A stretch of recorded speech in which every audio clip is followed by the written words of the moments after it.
Because you think your wealth protects you, she said, her voice ringing out with conviction. Not anymore. Nkem's face darkened, and Chukwuma's voice thundered across the room. How dare you accuse us? You're nothing but an ungrateful girl. Amora's lips curled into a bitter smile. Ungrateful. For what? For the abuse and pain you've caused me. You'll answer for this. The room fell silent, the weight of her words pressing down on everyone present. Before Chukwuma could retort, Ifeanyi stepped forward, holding up a stack of documents and a recorder. We have evidence, he announced, his voice clear and authoritative. Recordings of their threats, medical reports of Amora's injuries, and proof of their actions. You can deny it all you want, but the truth is right here. Gasps rippled through the crowd as Ifeanyi played one of the recordings. The voices of Kelechi and Edeora mocking Amora's pain echoed through the room, followed by Nkem's cold, cutting remarks. The once supportive murmurs around the Okafors shifted into whispers of disbelief and outrage. Chukwuma's confident demeanor faltered, his face growing pale. This is a lie, he stammered, but his voice lacked its usual authority. Nkem clutched her pearls, her lips trembling as she tried to compose herself. You don't understand, she began, but the evidence was undeniable. Amora took a step closer to them, her voice steady and unyielding. You've spent your lives hiding behind your wealth and power, thinking it makes you untouchable. But tonight, the truth comes out. You can no longer silence me. The room erupted in murmurs of shock and anger. Guests who had once admired the Okafors now looked at them with disdain. A few people even began recording the scene on their phones, capturing every moment of the family's unraveling. As the tension reached its peak, a team of police officers entered the room, alerted by Ifeanyi and the lawyer, Oluchi. They approached the Okafors, their faces grim. Chukwuma Okafor, Nkem Okafor, you are under arrest for multiple charges, including assault and intimidation. Nkem wailed as the officers led her away, while Chukwuma struggled against their grip, shouting, "This is a mistake. We are innocent."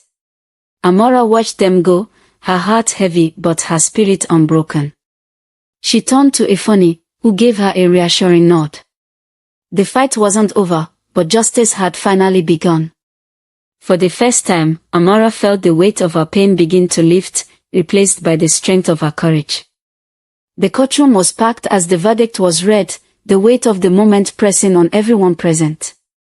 Chukwuma, Nkem, Edeora, and Kelechi Okafor were found guilty of multiple charges, including assault, intimidation, and conspiracy.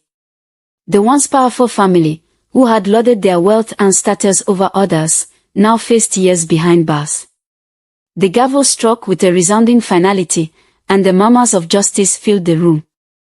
Amora sat quietly in the back, her hands clasped tightly together. She felt a mix of relief and exhaustion. It had been a long and grueling fight, but it was finally over. As the Okafors were escorted out of the courtroom in handcuffs, they avoided her gaze, their expressions a mix of anger and defeat.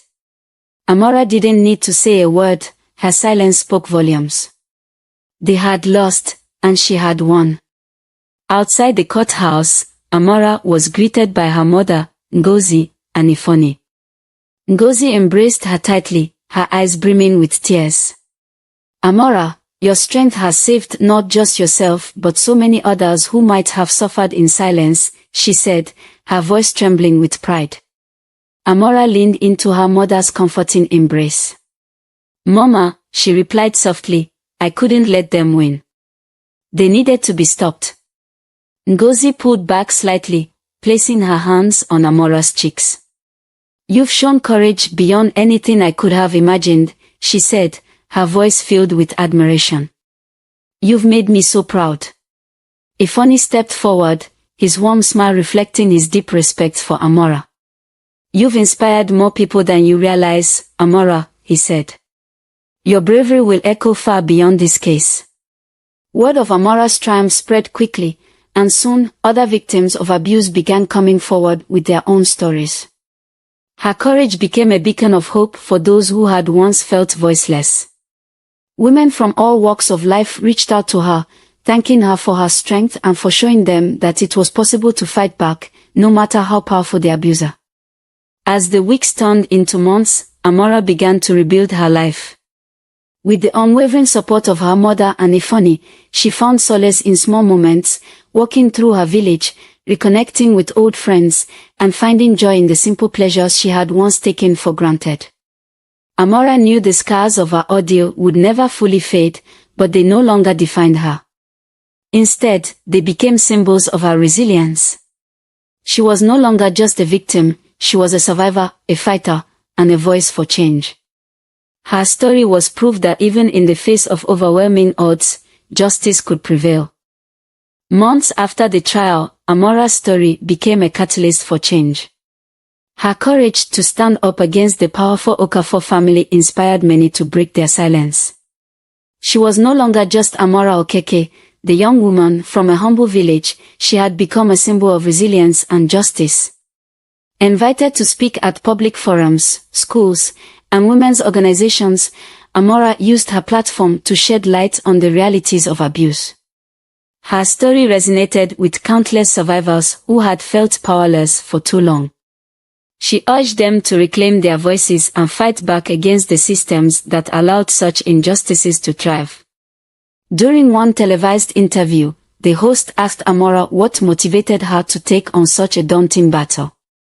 She took a deep breath, her expression calm but resolute. "Silence empowers abusers," she said, her voice steady and filled with conviction. "We need to speak up, not just for ourselves but for those who cannot.